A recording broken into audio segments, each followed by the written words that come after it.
Hi, welcome to Cord Cutters. I'm Ryan Lawler. And I'm Janko, and Cord Cutters is all about saving your money by getting rid of your expensive pay TV subscription. On this week's show, I'll be taking a look at the PlayStation 3 and all the great streaming content that you can get on it, including Netflix, Hulu Plus, and Vudu. And then we have a special segment for all you parents out there. We're going to show you where to get TV shows and movies for your kids without paying for cable. Just like every week, we have a web series review from Liz Shannon-Miller. This week, it's Merry Christmas, Please Hold, about customer service reps. So Ryan and I have been getting a lot of emails from viewers who write about their own stories, about their own experiences with cord cutting. Keep all of that stuff coming, send it to us, send it to cordcutters@gigaom.com, and we started to put some of that stuff up on our website. Every Saturday we have a new story called Cord Cutter Survival Stories.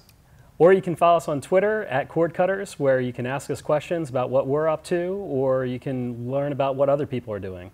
And I'm glad you mentioned Twitter, because there has been some stuff going on Twitter where people come up with New Year's resolutions, and I saw a couple of people already said, next year I'm going to get rid of cable. We love to hear that, and we have a hashtag for it, No Cable 2011. So use that, tell us about what you're going to do next year, and keep watching the show.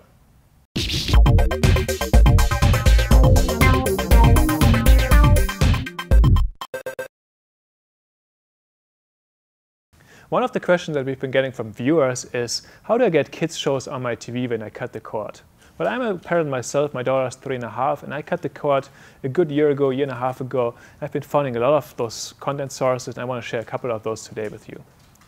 The first one is basically a no-brainer. You just get an antenna to get HD TV on your TV for free. And of course, you always get local PBS affiliates that have Sesame Street, Cat in the Hat, all these things. And then there's also, depending on your market, a couple other stations. I get Cubo, which is run by NBC.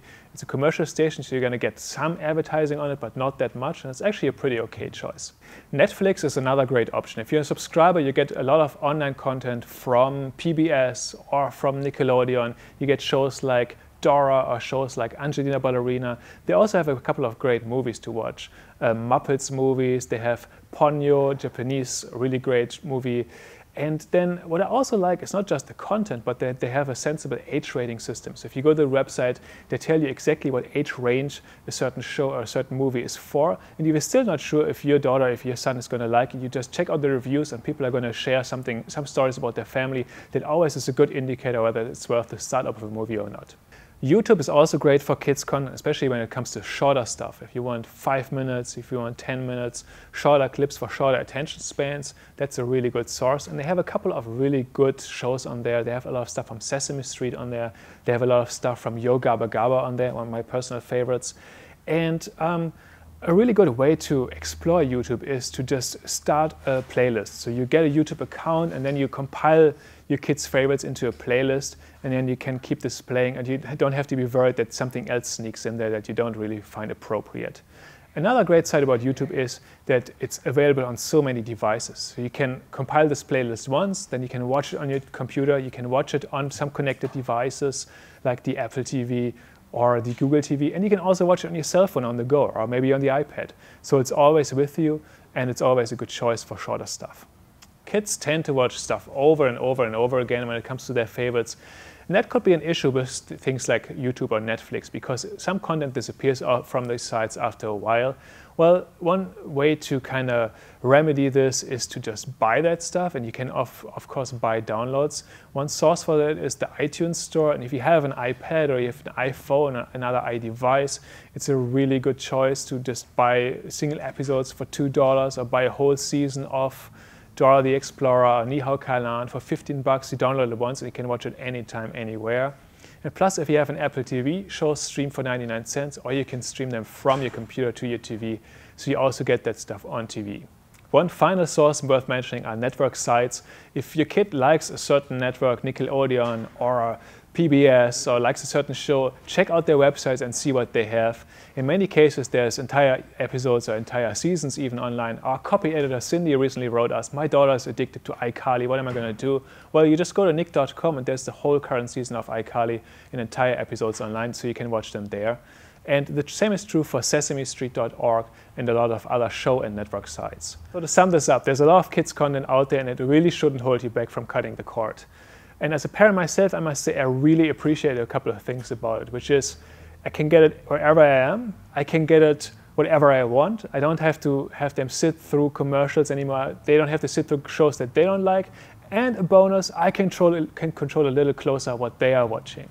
So, you know, cut the cord, get a Roku box, get an Apple TV, and make your kids happy. Today we're going to be talking about the PlayStation 3, whether or not it's a good device for cord cutters, and what streaming services are available through it. So the first thing that is available on PlayStation that everyone gets is the PlayStation Store. This is where you can get access to all sorts of movies on demand for purchase or for rental. And it's a pretty standard VOD service. It's got lots of things in HD. Has things broken down by TV shows and movies and whether or not you can rent or own them. Typical price for purchase is $19.99, and for rental it's about $5. So just like pretty much every other streaming device out there, the PlayStation 3 has access to Netflix. There's a new UI for it though, and this version doesn't require a disc like some of the previous versions. So the new UI will be pretty similar to what you've seen on other devices. It basically breaks things down by suggestions for you, trying to find the best content that it can recommend to you. Also new arrivals, lets you look at your instant queue, and also has a search function so you can find the content that you want if there's a particular title that you want to watch on a given night. PlayStation 3 is one of the first devices to get Hulu Plus, and it's the only game console that it's available on right now. The Xbox 360 will get it early next year, but for right now, if you're in the market for a cord-cutting device, PlayStation 3 is it. And if you're like me and you've cut the cord, but still like to watch TV shows, this is probably the best way to do it. In addition to PlayStation's own on-demand video service, they also have access to Vudu, which is one of the newest streaming services available on the PlayStation 3. Vudu is basically a pretty standard video-on-demand offering. You can rent or buy movies. They're generally available for $20 to buy, $5 or $6 to rent. The real advantage here is the HD quality and Dolby surround sound that Vudu brings to the PS3. The PlayStation 3 is a game console first and foremost. It's got a lot of great streaming content, but also one of the other things that we didn't talk about is it has a Blu-ray player built in. It's almost like 3 machines in once. It's got a game machine, it's got the Blu-ray, and it's also got a lot of great streaming services. It retails generally for about $200 to $300, depending on the deal. So I recommended this in our holiday gift guide as one of my top picks, and it's really not a bad choice for the cord cutter who also likes to play a lot of games. This is Liz Shannon Miller, and oh my god, it's almost Christmas. Who's done with their Christmas shopping? It's not me. Anyways, to keep with the season, this week's cord cutter's pick is a holiday themed one, though it's got a little edge to it, and I think anyone who's ever spent any time on hold with customer service will enjoy Merry Holidays, Please Hold. Merry Holidays, Please Hold is a Christmas Carol-esque tale of a customer service executive who discovers, well, not the true meaning of Christmas, but the true meaning of good customer support, which is just as good. The show was created by Scotty Irizarry, who I've been a big fan of ever since the very silly and inventive series Scotty Got an Office Job. And Irizarry takes these techniques and really applies them to the show. There's slapstick, there's a musical number, there's a parody of the TED Talk series. It all comes together really nicely for a funny, inventive package. The show's technically a branded series for the customer service startup Zendesk.